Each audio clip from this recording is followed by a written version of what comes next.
हाँ जी, क्या हाल चाल है? नए साल के अंदर मस्ती कर रहे हो फैमिली के साथ? मतलब नई नई रेजोल्यूशन बनाती है, आधे से ज्यादा मर्दों ने तो बना ली होगी कि आज तो हम इतने किलो ये उठाएंगे, वो उठाएंगे, सिक्स पैक्स बना देंगे, जिम की मेंबरशिप ले लेंगे, अब मैं कोई भी गड़ा सला सा कुछ भी ऐसा जो बाहर मिलता है खाना नहीं खाऊंगा, मैं ये कर लूँ या खाऊंगी और अच्छी सेहत पे ध्यान दूंगी। और 5वें दिन जो होगा 5 जनवरी को, चल छोड़ यार, आज चीट डे कर लेते हैं और उसके बाद कौन सी जिम कहाँ पर जो दिए थे साल भर के पैसे सब वेस्ट जाने वाले हैं। ऐसी रेजोल्यूशन सब लोग बनाते हैं लेकिन बहुत सारे लोग पूरे भी करते हैं।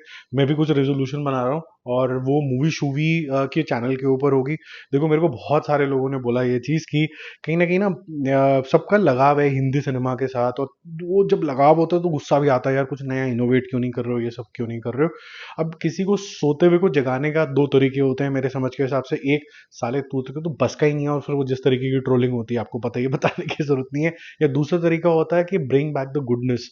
सो मेरा अटेम्प्ट होगा कि मैं ऐसे 100 शॉर्ट वीडियोस आपके सामने लेके आऊंगा जो ऐसी फिल्मों के बारे में होंगे जो बॉलीवुड को दोबारा से इंस्पायर कर सकते हैं, चाहे वो थ्रिलर्स हो, चाहे वो एक्शन मूवीज हो, चाहे वो ऐसा ड्रामा हो जो आपको अंदर से झंझोर देता था, ताकि आज के जमाने में जो स्क्रीन प्ले को हाफ जोन तक लेके जाते हैं और वहां पर छोड़ दिया जाता है और आपके इमोशन हाफ ही जो होते हैं यहाँ तक ही आते हैं, सर के ऊपर नहीं निकलते हैं, तभी आपको लगता है कि इस हीरो ने मार भी दिया तो क्या कर लिया।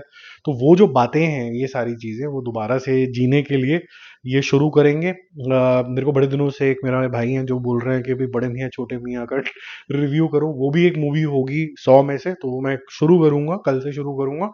रोज के हिसाब से एक शॉर्ट वीडियो के अंदर कोशिश करेंगे कि ऐसी मूवी के बारे में बात करें जो किसी सेंस में आज के जो डायरेक्टर्स हैं, प्रोड्यूसर्स हैं, एक्टर्स हैं, उनको दोबारा से इंस्पायर कर पाए और जो लव है हिंदी सिनेमा के लिए वो वापस आ पाए। पैरेलली जो मूवीज अच्छा कर रही हैं, चाहे वो तेलुगु सिनेमा हो, मलयालम सिनेमा हो, उनकी बातें तो हम करते ही रहते हैं, बट जिस क्षेत्र से आते हैं वहां पर एक्स्ट्रा रिस्पॉन्सिबिलिटी हो जाती है, तो वो एक छोटा सा एफर्ट मूवी शूवी की तरफ से। अब 10 बातें जो हमें आपस में करनी है। 80 सेकेंड हमारा एपिसोड है और लोगों को बहुत ज़्यादा पसंद आता है। और जो नहीं पसंद आ रहा है वो आ रही है शाहरुख खान का एक सिंपल सा ट्वीट। आई थिंक लोग ना थोड़े से इनटॉलरेंट हो गए हैं मेरी समझ के हिसाब से। एक मोदी साहब जो कि प्राइम मिनिस्टर ऑफ इंडिया है, जब वो कुछ भी बोलेंगे तो हर एक एक्टर सोचता ही है कि यार I should align with the government. बड़ा नेचुरल सा बिहेवियर है। जब आपके कॉलेज के अंदर कोई प्रेसिडेंट भी होता तो लगता है कि यार दो चाय के प्याले इनके साथ पी लिए जाएं तो बड़ा मजा आ जाएगा, मैं भी इसके साथ क्लोज हो गया हूँ।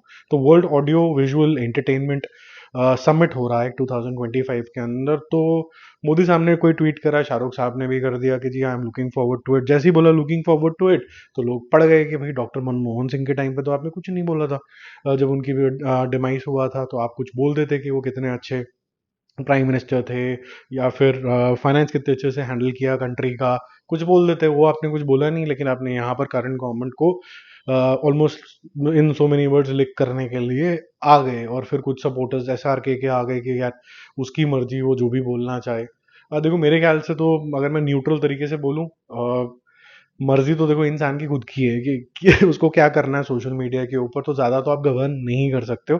लेकिन अगर आप पॉलिटिकल इंटरेस्ट दिखा रहे हो तो ये हो सकता है कि आप पॉलिटिकल इंटरेस्ट फिर सब चीज़ों के लिए दिखाओ या तो मत दिखाओ। और मेरे ख्याल से तो एक्टर्स को पूरा पॉलिटिकल इंटरेस्ट दिखाना ही नहीं चाहिए, उनको बस हाँ ना लुकिंग फॉरवर्ड टू इट जो शाहरुख खान ने एक न्यूट्रल जोन के अंदर रखा, वो हर एक के लिए रखना चाहिए। ठीक है। अब इसको, ये मैटर सबके लिए अलग अलग नजरिया रखता है, तो मैं इसको यहीं पर छोड़ता हूँ। पवन कल्याण जी जो खुद एक एक्टर हैं, लेकिन उनको लगता है वो बहुत बड़े पॉलिटिशियन है, और बहुत से उनके जो समर्थक हैं उनको भी ये लगता है कि ये एक्टर से बड़े पॉलिटिशियन है और ये हमारे लिए सोच रहे हैं। जैसे कि सारे एक्टर्स साउथ में स्पेसिफिकली वो बन जाते हैं पॉलिटिशियंस। ये ऐसा कैसा होता है कि उनकी ट्रेनिंग होती है एक्टर बन के कि वो सब पॉलिटिशियन बन जाते हैं? I don't know, but he is a politician and he has come out and given full support to Allu Arjun that he is being targeted. और अगर वहां पर कोई हादसा हो गया तो इसमें अल्लू अर्जुन का क्या करने का है, क्योंकि वो तो अपनी पिक्चर देखने गए थे, फैंस के साथ सेलिब्रेट करने गए थे। अब सेलिब्रेशन के बीच में अगर ये सब चीजें हो जाती है तो you can not just hold Allu Arjun accountable. He being a big star, you just trying to get some limelight, ऐसा करके उन्होंने कुछ बोला है। और इतने में ही उन्होंने बात छोड़ दी, पूरी नहीं करी है।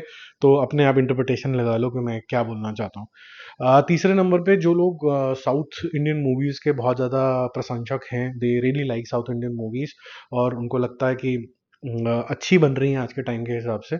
और मैं मानता हूँ कि शायद महाराजा एक अच्छी मूवी है जिसके अंदर स्टोरी बहुत सिंपल सी है। ऐसी स्टोरीज 1-2 लाख बार ही बन चुकी हैं, हो सकता है 3 लाख बार भी बनी हो, लेकिन जो स्क्रीन प्ले की अदा यहाँ पर दिखाई है, नरेशन स्टाइल जो दिखाया गया है वो बहुत अच्छा है। और इसके अंदर भी सेम चीज़ है कि इन्होंने हाफ मेजर नहीं लिए और पूरा ऊपर तक लेके गए हैं, सर के ऊपर तक सेंटिमेंट स्पेसिफिकली जो लास्ट के कुछ सीन्स हैं। तो 20 करोड़ रुपए की जो मूवी थी वो 199 करोड़ कर चुकी है। मोस्ट प्रोबेबली कुछ दिनों के अंदर ये 200 करोड़ कर लेगी, यानी 10 टाइम्स ऑफ द बजट। और चाइना चाइना के अंदर इसने 93 करोड़ रुपीस कलेक्ट कर लिए। तो मैंने सोचा कि ये कवर करना चाहिए क्योंकि ये एक सिग्निफिकेंट अचीवमेंट है एक इंडियन फिल्म के लिए। और जो लोग भी साउथ मूवीज को बहुत ज़्यादा पसंद करते हैं, ये मूवी तो खैर मुझे भी अच्छी लगी थी।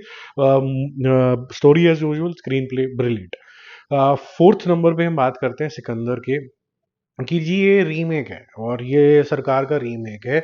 और मैं इसकी रिसर्च के ऊपर लग गया, मैंने लोगों से बात करनी शुरू करी और पता चला कि ये सब बहुत बड़ा एक स्कैम है। और ये स्कैम पता चला कि जो सरकार मूवी है उसके अंदर एक एनआरआई होता है जो वापस आता है, अपना कुछ काम करना चाहता है यहाँ पर, और उसको ये पता चलता है कि यहाँ पर बहुत बड़े भ्रष्ट भ्रष्ट पॉलिटिशियंस हैं, और ये खुद फिर उस भ्रष्ट पॉलिटिशियंस को हटाने के अंदर लग जाता है। और क्योंकि वो south Indian over the top movie होगी तो उसके अंदर वो खुद पॉलिटिशियन बन जाएगा एनआरआई होके। कैसे उसको वोट मिलेंगे पता नहीं, कैसे वो लोगों के मन में भर जाएगा पता नहीं, बट वो स्टोरी सुन के मुझे लगा कि मुझे नहीं देखनी है। फिर नो करप्शन को फाइट करने लग जाता है। वेयर एज अगर आप सिकंदर का सिनॉप्सिस ढूंढ सकते हो, जो मैं आपको स्क्रीन के ऊपर भी दिखा रहा हूँ, इसके अंदर he is an undercover agent. Okay, उसको कुछ पता चलता है जिसका वो अनकवर करने निकल जाता है, जो आप पीछे भी देख रहे हो। ये वो कहानी और ये कहानी कैसे मैच कर रही है दुनिया में पता नहीं। अब ये जब मैं पढ़ रहा था तो साथ साथ में पता चला कि जी कुछ लोगों को, अगेन मैं आपको स्क्रीन के ऊपर ये दिखा रहा हूँ, अब एक एजेंडा चला रहे हैं कि कैसे सिकंदर को पुल डाउन कर सकते हैं। तो 50-50 हज़ार रुपए दिए जा रहे हैं, 50,000 रुपीज दिए जा रहे हैं कि आप इसके बारे में नेगेटिव बोले और बोले कि ये सरकार का रीमेक है। मेरा सवाल सिर्फ एक ही है, अगर बॉलीवुड नीचे जाता है या कोई बॉलीवुड की मूवी नीचे जाती है तो किस इंडस्ट्री को फायदा होता है? कौन ऐसा मूर्ख बैठा हुआ है जो बोले कि 50,000 रुपए ले लो लेकिन किसी को डीमीन कर दो? उठाने के लिए तो आपने सुना होगा कि भाई गलत रिव्यूज दे दिए, किसी को आप समोसा वमोसा भी बोलते हो, जैसे वो सिर्फ 10 रुपए के समोसा में बिक जाएगा, वो तो खैर बेकार की बातें होगी। लेकिन 50,000 rupees somebody is giving just to demean and spoil the reputation of a upcoming movie or a star. Why? Who will get benefit out of it? People are not thinking enough. If they will apply their mind, they will know what is happening, and in a very very systematic manner they're ruining, I would say, the reputation which is built over 100 years। 100 साल की जो reputation है उसको हटाने की कोशिश करी जा रही है। और एक पीछे जो आप स्क्रीन पे देख रहे हो ये फालतूगिरी नहीं है, जेन्युइनली हो रहा है। तो आंखें खोलो थोड़ी सी, जहां पर छोटी मोटी गलतियां होती हैं उसको इतनी बड़ी बताया जाता है ताकि बेनिफिट हो पाए किसी को। फिफ्थ नंबर पे चलते हैं जो कि इसी से रिलेटेड है। अनुराग कश्यप जी को लगता है कि जी बॉलीवुड छोड़ो और ना हम बाहर कहीं चलते हैं, क्योंकि ये तो मेरे मेरे को समझ ही नहीं आ रहा है। पहले तो आपने कोई बॉलीवुड के अंदर कोई हिट फिल्म आज तक बनाई नहीं है, आपने बॉलीवुड ने फिर भी आपको इतनी इज्जत दी, इतने पैसे कमवा के दे दिए, हर एक जना आपको जानता है। यहाँ तक कि आपकी बेटी की शादी हुई, आपने इंटरव्यू में खुद भी बोला कि इतने सारे मैंने पैसे खर्च कर दिए, तो आपको यहीं से मिले होंगे, आपको किसी और ने तो दिए नहीं। और ये आपके लिए अब टॉक्सिक हो गया, और ये नई बीमारी लगी है लोगों को कि टॉक्सिक इन्वायरमेंट में काम करेंगे, पैसा करेंगे, जब पेट भर जाएगा और फटने को हो रहा होगा, ऐसे तंबू हो जाएगा उसका, ढोल बजने लग जाएगा, तब हम आगे ना ये बता देंगे कि ना हम कितने पीड़ित हैं और हम यहाँ से जा रहे हैं। और ऐसे कुछ शाहरुख सलमान खान की कुछ एक सौमी अली करके कोई है, वो बोल रहे मैं भी बहुत बड़ी पीड़िता थी। अरे भाई तब बोल देते जब मी टू चल रहा था, तब बोल देते, कहीं कभी तो बोल देते, अभी क्यों? अभी एवरीबडी फील्स कि यार वो ना उसका थोड़ा डाउन साइड चल रहा है, अब शायद वीक होगा तो अब मैं बोल देता हूँ। ठीक है, ऐसे बॉलीवुड अब थोड़ा नीचे जा रहा है तो मैं भी बोल देता हूँ कुछ। तो very cheap of people I would say. 6 number पे चलते हैं टॉक्सिक। ये यश की काफी टाइम बाद मूवी होगी, काफी एंटिसिपेटेड होगी। पहले दिन 150-200 करोड़ करेगी, क्योंकि केजीएफ के बाद कोई भी मूवी आना would be a celebration in itself. इसका 8 जनवरी को अपडेट आपको देखने को मिलेगा। Most probably end of year दिसंबर के अंदर आपको ये मूवी देखने को भी मिल जाएगी टॉक्सिक। और इसका जो यूनिवर्सल स्टूडियोज होंगे वो इंटरनेशनल डिस्ट्रीब्यूशन भी करेंगे। तो बड़ी फिल्म होने वाली है ये, और इंटरनेशनली भी काफ़ी ज़्यादा चलेगी। और यश का कन्नड़ा फिल्म का तो इतना ज़्यादा नहीं, बट लेकिन यश का मैं स्पेसिफिकली बोलूँगा कि इंटरनेशनल मार्केट अच्छा खासा सा हो गया केजीएफ के बाद। तो ये मेरे ख्याल से राइट मूव है। 7 नंबर पे देवा को यूनिवर्सल एडल्ट का सर्टिफिकेट मिल गया, विच ओपन्स अप द होराइजन। ऐसा नहीं है कि जिसको ब्रूटल बोला जा रहा है तो अब ये सर्टिफिकेट मिल गया तो लिमिटेड लोग जाएंगे, तो ये पूरी फैमिली जाके एंजॉय कर सकती है। करीबन 2.5 घंटे की पिक्चर है, नॉर्मल सी 2.35 मिनट्स का इसका लेंथ जो है वो सर्टिफाई हुआ है। तो looking forward to this movie because this guy can really surprise. There are actors and there are heroes ये एक्टर वाली कैटेगरी के अंदर आता है। शाहिद कपूर, इसको इसका ड्यू नहीं मिला है, होपफुली अब मिल जाएगा धीरे धीरे। बहुत मेच्योरिटी है इसकी एक्टिंग के अंदर। बाकी मैं ये बोलूँगा कि स्टार तो बन गए हैं कुछ, किसी डायरेक्टर की वजह से बन गए हैं, कुछ स्लो मोशन की वजह से बन गए हैं, कुछ सिनेमाटोग्राफी की वजह से बन गए हैं, कुछ टेढ़े मेढ़े एक्शन की वजह से बन गए हैं। लेकिन ये जो बंदा है ये काफ़ी दमदार है। जो लोग अग्री करते हैं तो इसके बारे में कुछ कहना चाहते हैं तो कमेंट जरूर करना। उसके बारे में यार, मच्छर बड़े होने लग गए ना आजकल, आपके घर में भी हो गए ना? चलो बैक टू टॉपिक। देवारा जो है पार्ट वन भी कोई खास नहीं थी, पार्ट टू भी बनाने की पूरी हिम्मत है। और जुलाई 2025 में ही आएगी, फिर से 200, 400, 500, 1000, 1 लाख करोड़ ये कर जाएगी। एक इंसान 5 लाख लोगों को एक साथ मार देगा, स्लो मोशन में सेम ही चीज हो रही होगी। मैं थोड़ा पक गया हूँ इन तरीके की मूवीज के अंदर ना। ये सॉरी टू से, ये तेलुगु में कुछ ज्यादा ही बनता है। और एक टेम्पलेट सा ये हो गया है ये, कि एक इंसान है वो देवता है, वो रॉबिन हुड है, वो रॉबिन हुड, वो कभी भी इधर इधर भी नहीं हो सकता। वो बहुत ही बढ़िया इंसान है और उसके बाद वो फिर पुष्पा बन जाता है और नो बडी से मतलब धर्मात्मा बन जाता है। पहले पार्ट में पुष्पा जो था स्ट्रेंजली सबसे नकारा इंसान था, उसको कोई नहीं पूछता था और बचपन में भी नहीं पूछता था। पार्ट टू के अंदर वो अचानक से जब पूछती है कि आप कौन, मैं पुष्पा का भाऊ, मैं पुष्पा का ड्राइवर, इतना पॉपुलर हो गया एक ही मूवी के अंदर अंदर 2-3 साल के अंदर ही। What has worked for him because he was very very rich and he started giving money to people, so he has bought his reputation. ये दिखा रहे हो क्या मुझे? मतलब कोई दिमाग लगाता नहीं है, मैंने देखा मूवी देखने के टाइम। और वो दुनिया की मतलब इंडिया की सबसे बड़ी पिक्चर बनने वाली है। अब क्या करते हैं यार, समझ में नहीं आता। इससे बेटर बेटर पिक्चरें हैं यहाँ पर। उसके बारे में बात करते हैं आमिर खान की। आमिर खान को ने कॉन्ग्रेचुलेशंस दिया है अल्लू अर्जुन को और बोला कि बहुत बड़ी पिक्चर हो गई है, कॉन्ग्रेचुलेशन। यश राज ने जब पठान का रिकॉर्ड तोड़ा तब भी बोला, और राजा मौली ने जैसे बोला कि भाई ऋतिक रोशन तो प्रभास के सामने कुछ नहीं है। महेश बाबू ने बोला कि ये तो मुझे अफोर्ड ही नहीं कर सकते हैं। और फिर बीच में नानी ने भी काफ़ी कुछ बोला था कि भाई हिंदी लैंग्वेज, ये लैंग्वेज, वो लैंग्वेज को भी बहुत कुछ बोला। तो मेरे ख्याल से या तो इनको सुपेरिटी कॉम्प्लेक्स है या इन्फेरिटी कॉम्प्लेक्स है, they need to decide what it is. But largely इतने बड़े बड़े लोगों को इस तरीके की कमेंट्स देता हुआ थोड़ा अच्छा नहीं लगता। 10 नंबर पे चलते हैं कार्तिक आर्यन के ऊपर। 50 करोड़ रुपीज इन्होंने फीस कर दी हुई है अपनी।